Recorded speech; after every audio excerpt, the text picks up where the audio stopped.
Okay, fellow Republicans, I want to talk about the reaction to this $1.7 trillion budget and the emphasis on accountability for the $45 billion that's going to Ukraine.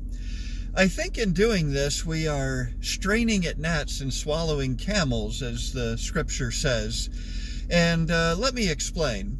If we take the $1.7 trillion as a whole and compare it with the $45 billion that's going to Ukraine and lop off a mere 9 zeros. Now, I agree, that's a lot of zeros.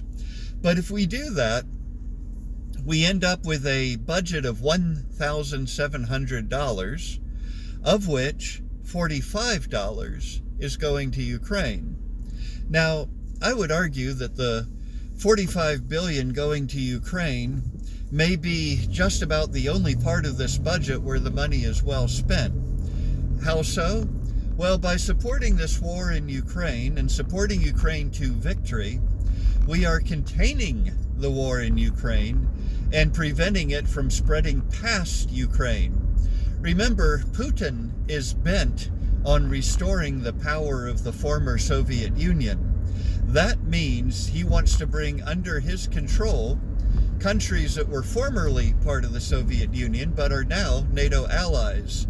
If Ukraine falls and the Western nations show a lack of willingness to stand up against Russia, then one of our Baltic allies or one of our Eastern European allies is next on the list of nations to be attacked.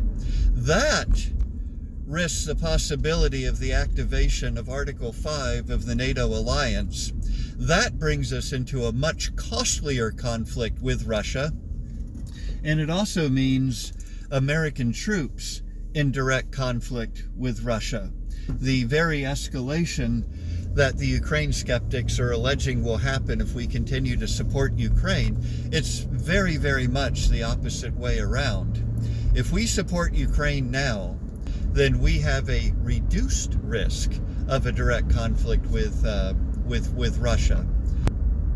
For those reasons, the calls for accountability on the $45 billion to Ukraine concern me, because these calls are coming from Republican representatives who have said things like, not one more penny for Ukraine, or the days of support for Ukraine are numbered, or comparing Zelensky's plea before Congress for military aid for the saving of his country to mere theatrics. I think we have some in Congress that are not so much interested in applying accountability to the budget, but denying funding for Ukraine altogether at a time when it's most desperately needed and is an investment well worth making.